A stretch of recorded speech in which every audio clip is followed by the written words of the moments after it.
Olá, seja bem-vindo ao nosso EBD.3, a nossa escola bíblica que é discipuladora, digital e dinâmica. Eu sou Levi, seminarista da Igreja Batista Novo Mundo. Estou muito feliz de estar aqui com vocês para falar a respeito de um assunto que muito me alegra. Fico muito feliz de compartilhar a respeito do senso correto da missão. Eu nasci numa família missionária, os meus pais, desde que eu me entendo por gente, são missionários. E esse assunto muito me agrada, um assunto que eu vivenciei alguns aspectos dele na pele. E gostaria que Deus nos conduzisse nesse momento de aprendizagem e que você pudesse sair desses vídeos aqui com o seu coração cheio de aprendizagem ou cheio de reflexões acerca do que nós iremos conversar.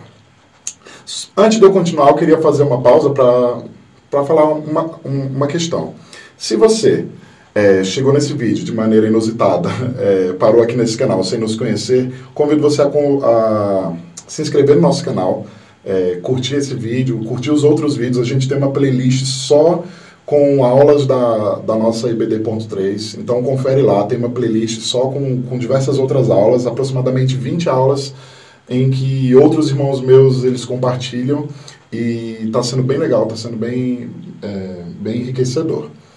No entanto, se você faz parte da nossa igreja e você já está aqui para assistir a sua aula de mais uma semana, gostaria que você também engajasse a nossa página nas mídias sociais. Então, vai lá, dá a tua curtida, compartilha os vídeos, compartilha o canal, vamos expandir nesse meio digital e que outras pessoas sejam alcançadas pela mensagem do Senhor.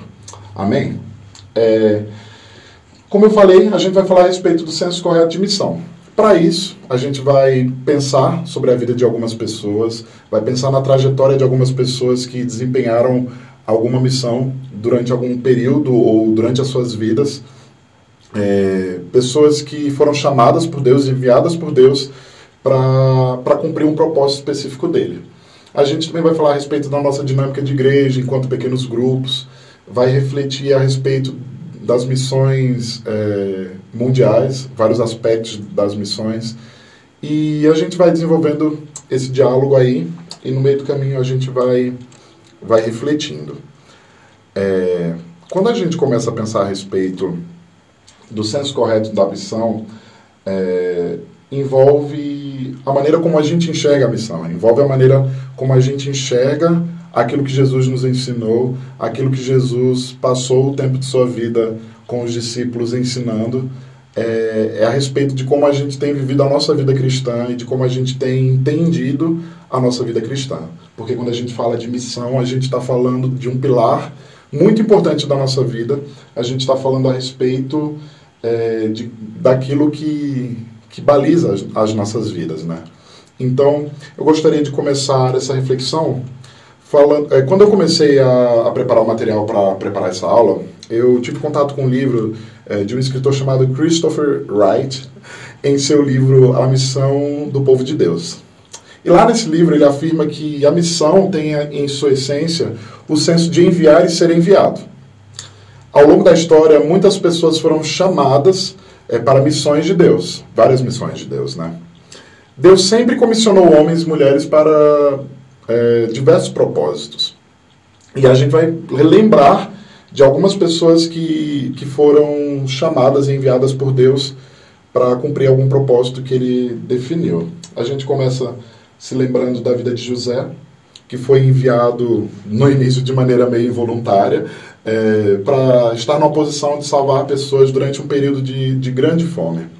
A gente também vai falar vai se lembrar da trajetória de Moisés, também enviado involuntariamente, mas enviado para libertar o povo da opressão e exploração.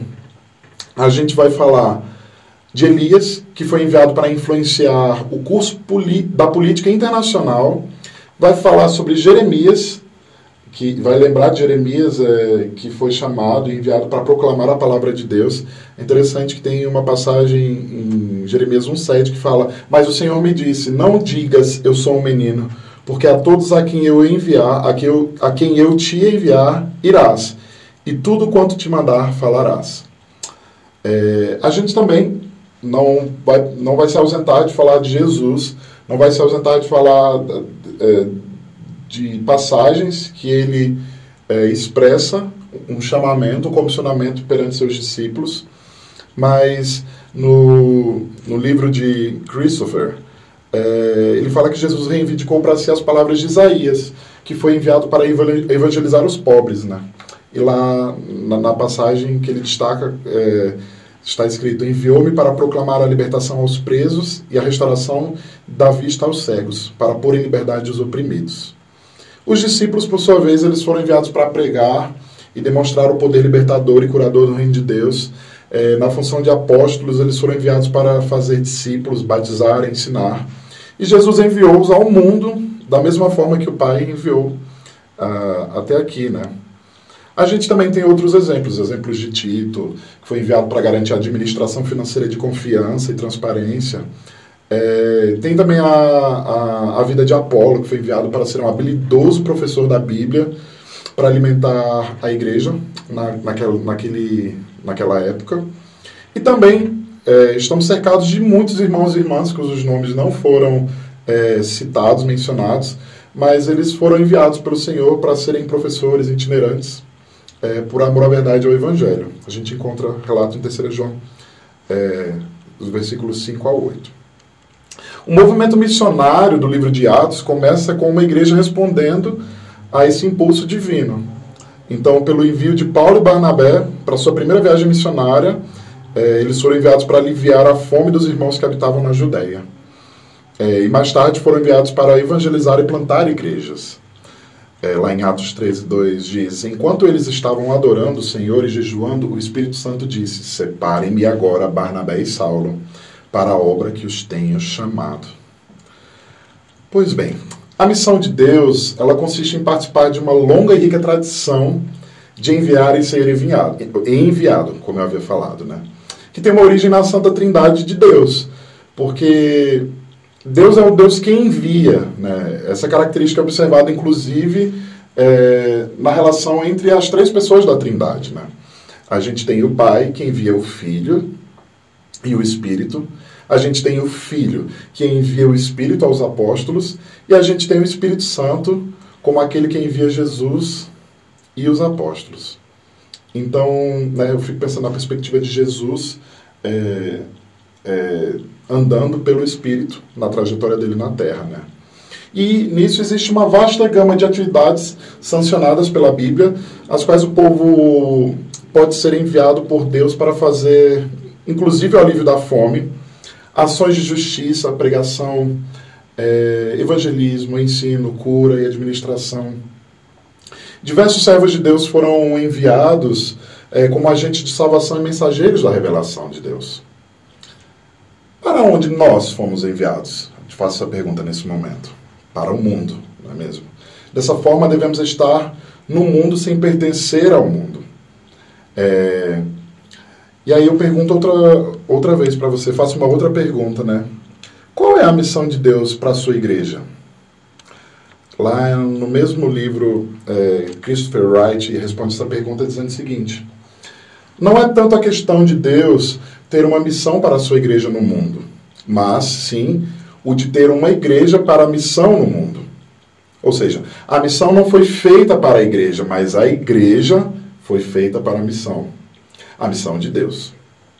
Logo, a gente pode refletir, então, que a igreja vem existir para cumprir uma importante missão. Ela vem para preencher essa lacuna, né? A missão, ela é anterior à igreja, né? A igreja existe para cumprir essa missão.